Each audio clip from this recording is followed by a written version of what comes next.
So you asked me some really interesting, I thought, very useful questions last week, and we didn't record that. But I thought that what we were discussing could be useful for others, maybe people who've attended programs or people who might attend. And I know the questions may not be exactly the same. Nevertheless, I thought, well, let's just give it a go and see. And partly very much I enjoyed answering questions as well. So, and I very much enjoyed asking them and hearing your answers too. Okay. So this is Leanne, who's here with me in India, done a lot of training with me. I'm Sue. Okay. So thinking about all of the trainings that I have now attended with you, one of the first questions for me was about the outcomes that you hold for people. So you offer a questionnaire to people before they come on the course. Yes. And you ask specifically about what people's outcomes are. Yes. So I was curious to know whether, as well as the personal outcomes for the individual, do you hold outcomes that are different? I do. Those? The outcomes that people send to themselves, they give a part of it, but often people don't usually know what they need. They might know what they want. Some people might know what they need, but it's much more likely that their outcomes will unfold, and that I would deduce outcomes for them based on the patterns that I recognize in them. So in some ways, it's the way they answer those questions on the questionnaire that's more telling than the content. Okay.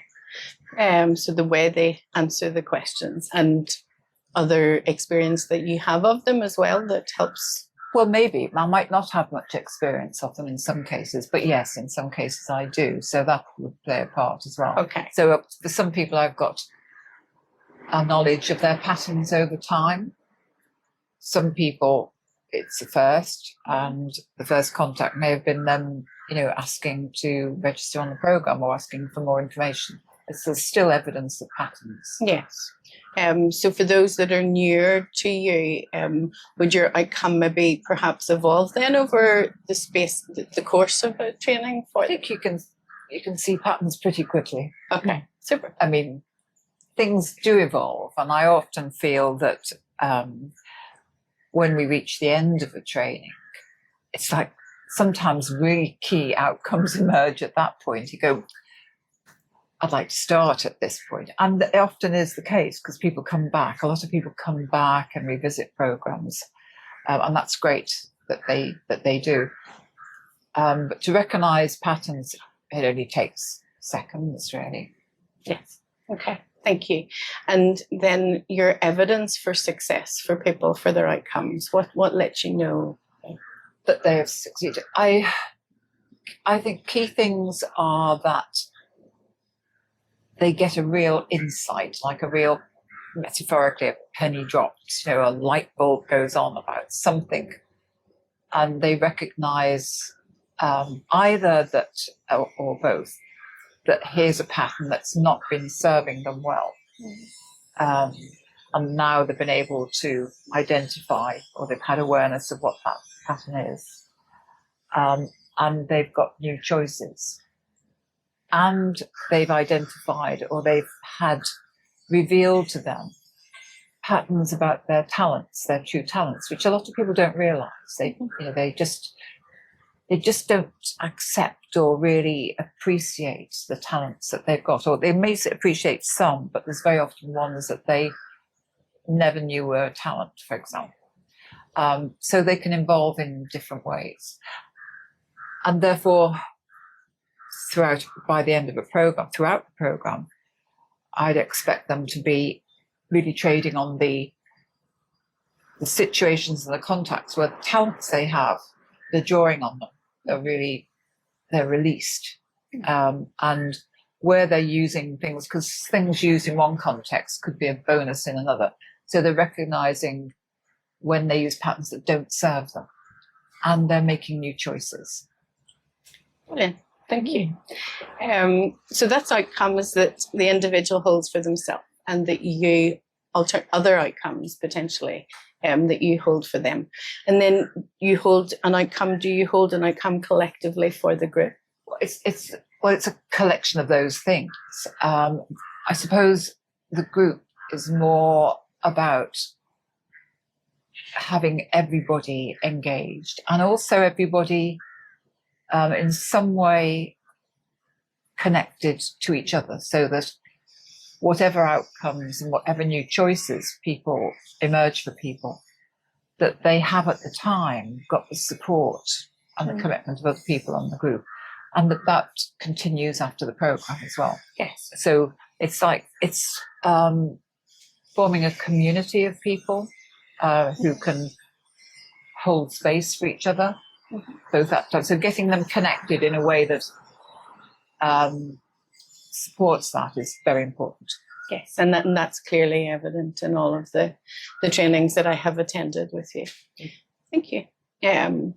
So that's your initial way of looking at outcomes. Something that I have recognized that is very important within your training is feedback. Yes. And offering feedback to people. Often in courses, you find that feedback is given at the end of a course, or maybe halfway through. From the trainer to the delegates, or the delegates? Perhaps both. Often, yes, on at least 2 occasions now, I have seen you do an exercise on the very first day. Yes. Where you have got people into pairs, yes, and to offer feedback to one another yes, then. So what's important to you about doing it so early on in the program? To get them connected.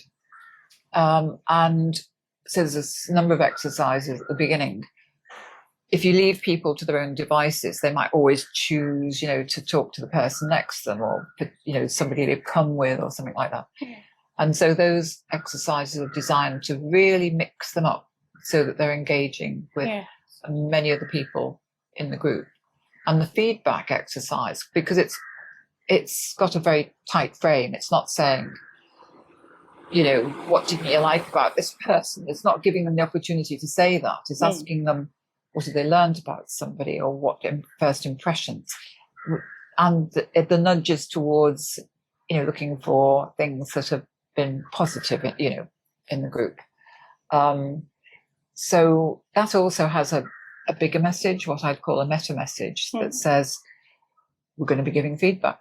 And the way that I organize it in those exercises is that they're on the spot, but everybody's doing it at the same time, which actually creates a belief that, we can do this. Everybody's doing it, therefore I can do it.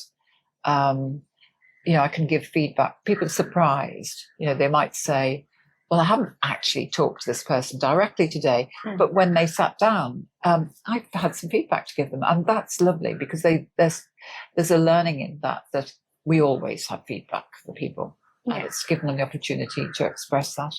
Yes. And I have seen firsthand that, as you say, that element of surprise where people are quite taken aback by the feedback, and it's very encouraging right from the get-go for them. And they do it, many of the exercises you do 3 times.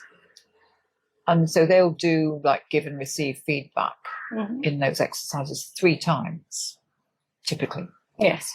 And the value of that is that they get to experience 3 different people give them feedback. And without realizing it, they're going to be comparing those 3. And so they'll start to learn from the experience of having the difference. Some people may be very similar, but they're never going to be exactly the same. And the same in the way that people receive feedback. They're going to experience 3 ways. So the very process of doing that 3 times is they're getting learning without, me having to tell them, this is what to do. It emerges. And that's the ideal for me, is to create experiences that trigger the learning, that create the learning. Okay, thank you. And when you're talking about experiences, that reminds me of the very first day on the intensive here in India. The very first activity that you, experience that you offered to people was whenever you got people to introduce themselves. Yes.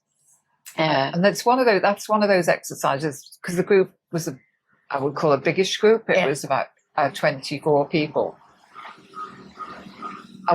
It works, when there's a big number. So it's going to give it away for people in the future, but nevertheless, is inviting them to say people's names in a particular way. Mm-hmm.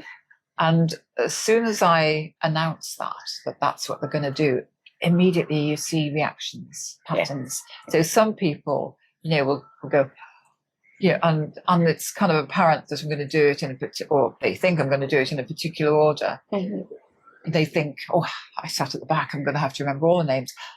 And then you see some people go, okay, bring it on. And so everything like that. So there's a value in the content of getting to know people's names. Yeah. There's also a learning in how they react to it. Yes, and from my perspective, a learning for you as the trainer to recognise people's patterns early. And also it brings people's patterns to their own awareness. It does.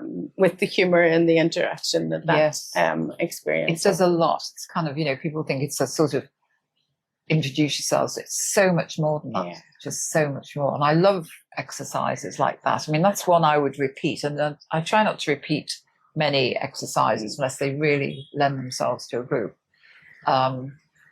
So even if, and I know that some people in the group will have done it before, so I'll add a variation to it that they don't expect. And that's fun too. They're thinking, I know this, I know what we're going to do. And then think, no, we don't. No, we don't. So yes, it helps to sort of highlight people's patterns.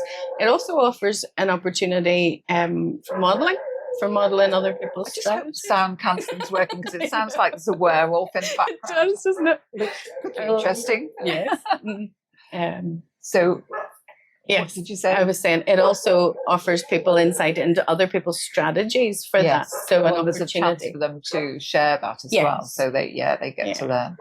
And then realise, gosh, everybody does this differently. Some people don't realise that. They think, everybody's going to do this in the same way, or most people have difficulty remembering. And then they discover somebody doesn't. Somebody's got a strategy that works. And here's the opportunity to introduce the whole idea of modelling. And if you want to do it, here's somebody who can do this. Mm-hmm. Yeah, brilliant. Yes, it was a very fun exercise to do. Yes, thank you.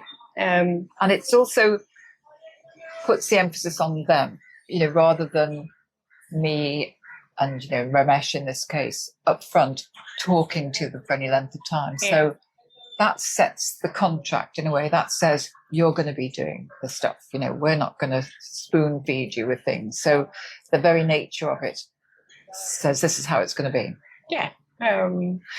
And yes, as you say that about getting people to do the learning, on occasions, especially in bigger groups, you will ask particular people if they will do mini sort of sessions within the group.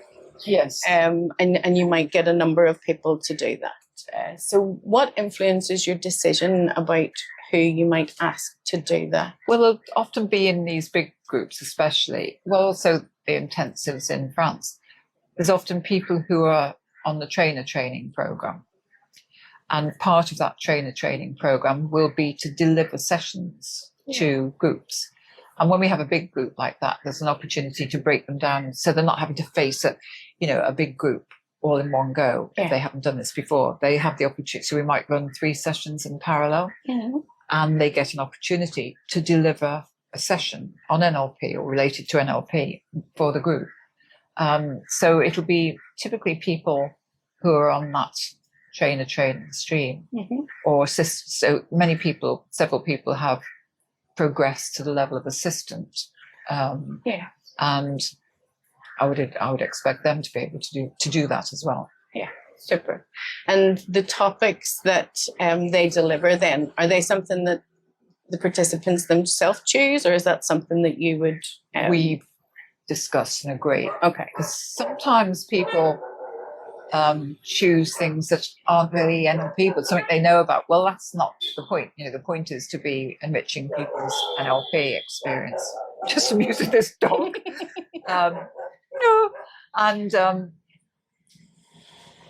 Or sometimes people might choose what I consider to be quite a technical session, like to teach the modalities is quite precise because they are precise. Yeah. And I wouldn't necessarily encourage somebody to do that as a first topic.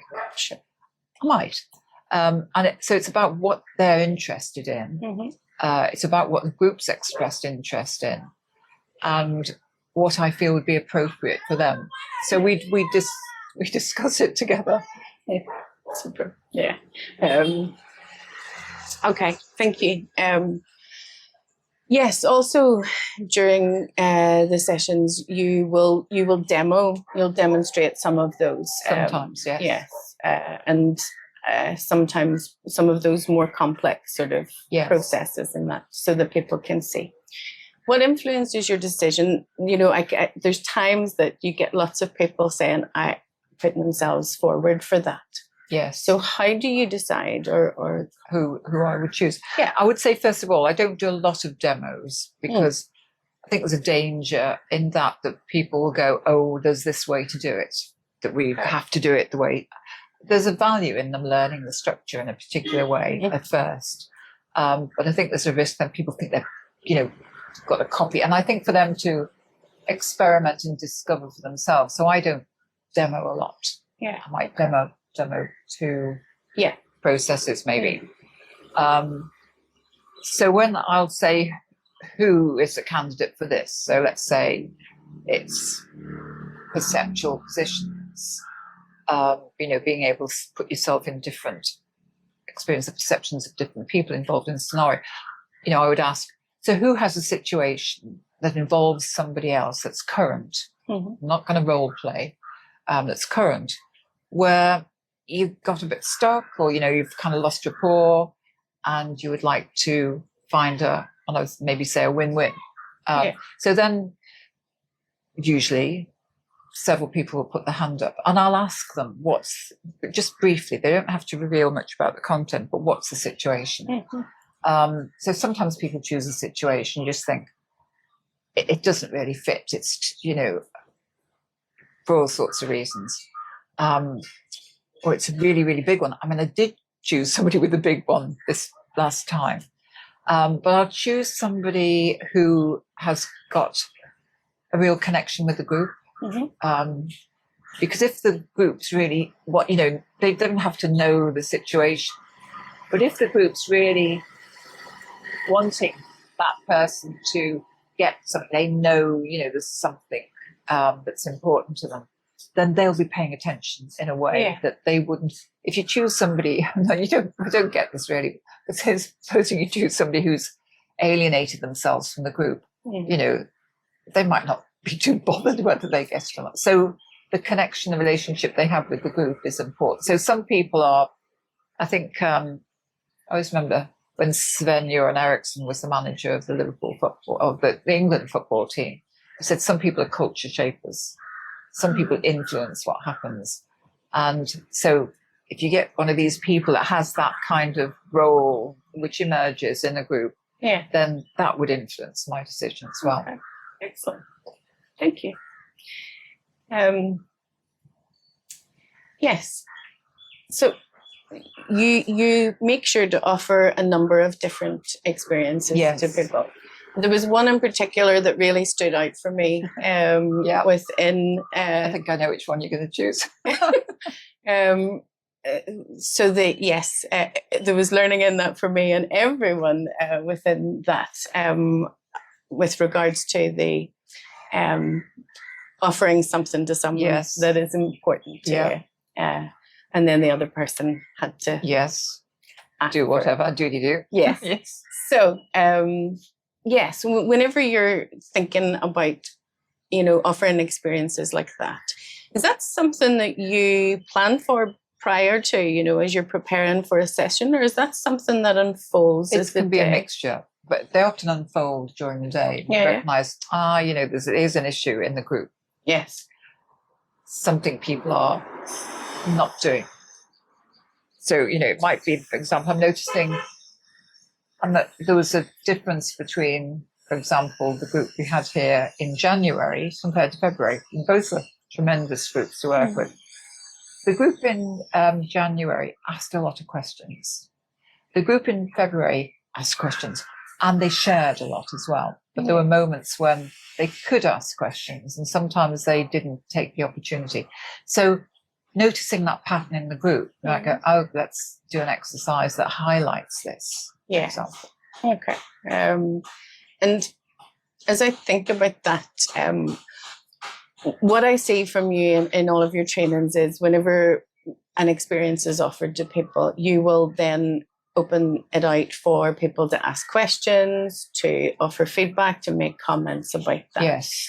On this specific occasion, you actually specifically asked an individual. I did. Okay. And, you know, whenever that happens, whenever you identify a certain person, what's going on for you there? Well, in that case, if you like, the exercise from the point of view its content between two people, hadn't come to a conclusion. And one person was getting upset and frustrated by that. Yeah. And they were disconnecting from it. And I felt that one person wasn't kind of playing the game, so to speak. But it's a pattern. And so when we came back together, noticing that one of this pair was really out of it, you know, so there was a lot going on in their head. And that's a factor generally that I would pay attention to, because if she stays out of it, I've lost somebody in the group, basically. So in any circumstance, and it's interesting doing this online because I can see people very clearly online as well when that happens. Yes. You can see people drift off a little bit. And my outcome is to get them back with learning. Yes. So in that case, it was to use this for learning and to bring her back into the moment so that she could learn, that both could learn from it and everybody could learn from it. So I've got crow. Told you it's a full-on menagerie. The sounds on really would have added to the interest. And somebody challenged me on that. And yeah, I had a choice of letting it run. And it was a balance between, okay, let them stay in that state and see how it unfolds, because it would unfold in some way over time, or get the learning from that now. Yeah. And that was quite an interesting moment, I thought. It was. And you talk about someone had challenged you. I have seen that in a number of sort of sessions where an individual is feeling challenged within themselves, and that expresses itself. Great. Yes. And it's fabulous to see how you work with that kind of situation. And those are key moments. Really, you know, those are the moments that they're gifts. Yes. So people, I'm kind of, especially if I recognize that, you know, I do recognize patterns in people, I'm kind of waiting for them to put themselves in the spotlight where this pattern is significant. And in that particular case, there's been a few of them, you know, in January and February, and they put themselves in the spotlight. And it's those moments that are, I think, the greatest learning moments, because it's how we handle that. Yes. That's where people get the learning. Yeah. So, you know, you go through the exercises, which in themselves will bring learning. But when something unpredictable happens, and I can almost see people going, whoa, how are they going to handle this then? Yeah. And then to be able to handle it and to experiment with handling. I don't always have the answer to that, but that's when people really learn. Yeah. They're like the learning, how do we do this in everyday situations? I mean, not training situations, but nevertheless, same sort of stuff. Yes, it's fascinating to witness it, to see it from the perspective of the individual that finds themselves challenged or challenging others, shall we say? Yes. And the sort of the realization and the journey that they go on through that, through that communication with yourself. And they can be, I mean, there was one instance, just checking that that's still recording, so interestingly, having intervened in that one situation, because one person was out of it, the person who was challenging and who I feel like challenged back, they went into, an uncomfortable place. And that's also where the learning lies, and being prepared to, you could say, why didn't I do that first one? But I think she'd had the discomfort. And I didn't think that one person yet had, brought it back to herself. And so what I notice in people, let's say, who are doing trainer training, is that they'll often rescue people. It's like bring them back from the brink. It's like, don't let them be too uncomfortable or they get that. And that's denying people learning. That's where the learning lies. It's like that's the moment where if they can stay in this and, work it through, they'll get the learning of how to deal with this. But if you rescue them, they're not going to get it. Yes. That's really key. So many people will, want to make people comfortable, and that's not gonna give the learning. That's not where the richness and the insights come from. No. And as you talk about that, it makes me think of another activity that you did in India with a big group where you have 3 stars. Yes. Actually, we must be in rapport. I know what you're going to come up with. But I was thinking about that one too.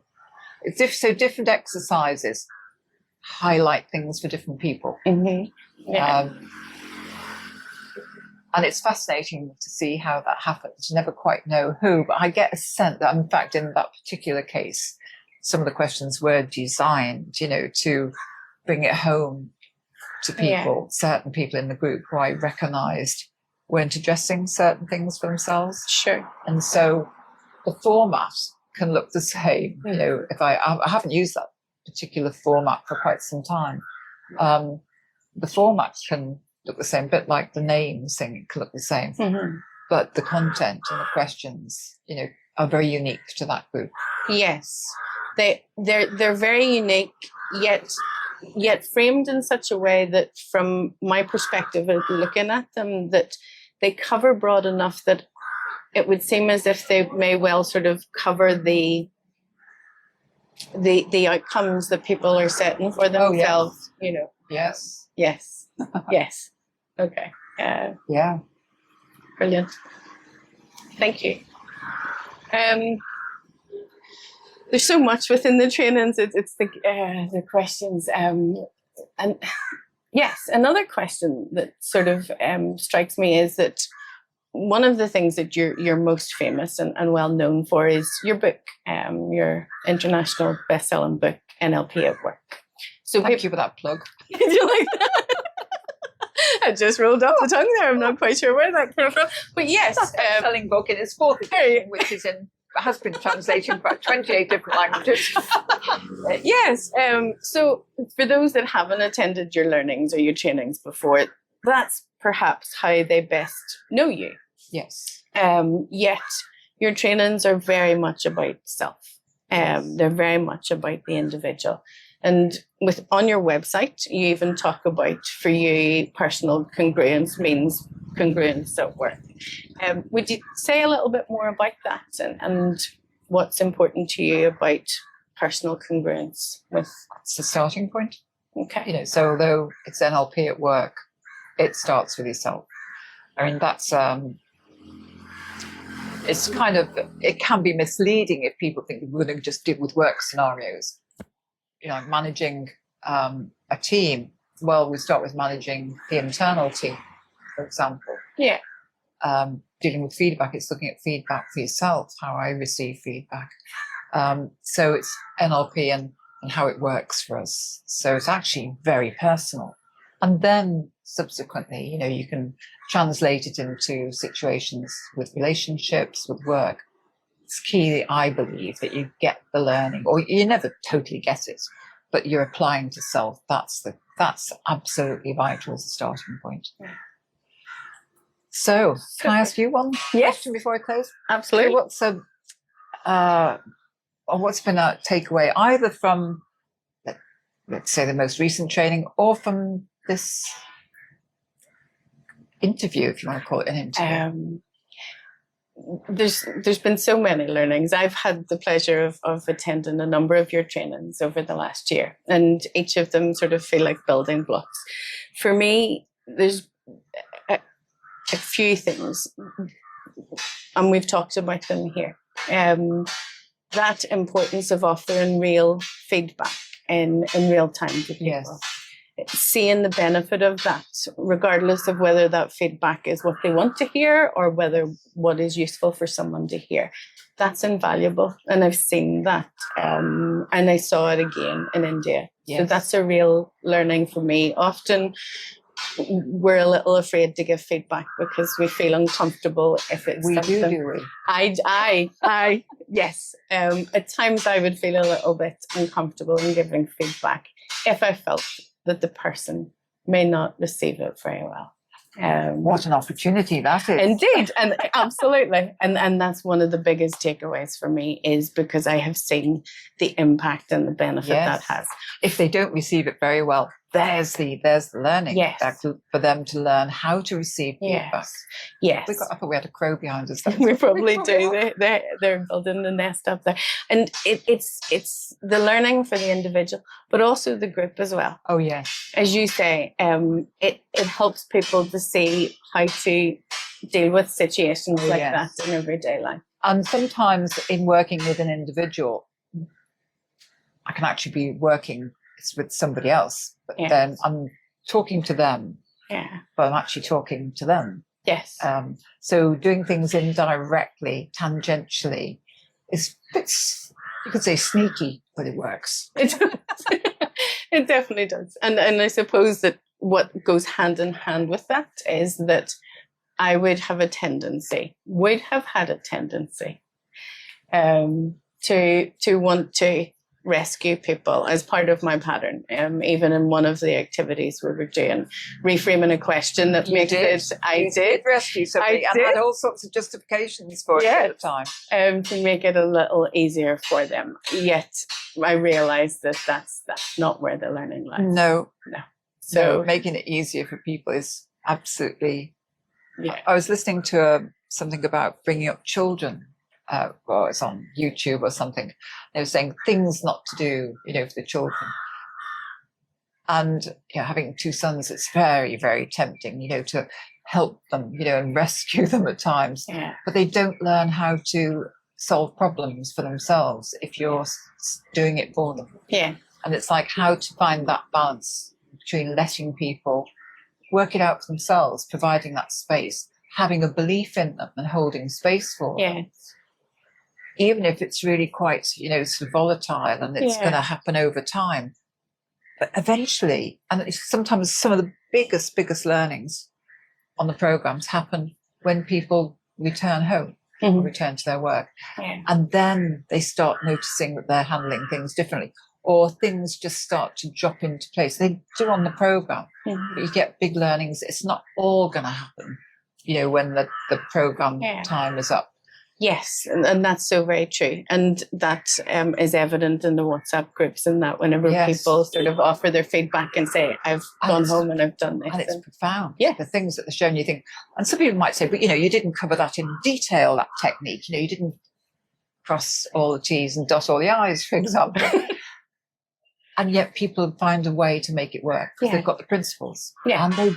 And you think, wow, they've actually, managed all to bring sort of different dissonant parts together, or they've managed to put themselves in somebody else's shoes and get a win-win. So that's fantastic because they've worked it out themselves. Yeah. So shall we pause there? Yes. That was very enjoyable. Thank you very much. Thank you very much. It was very enjoyable to hear your answers and to to gain more insight into your thought processes about what's important to you when you're delivering training. So thank you. Okay, that's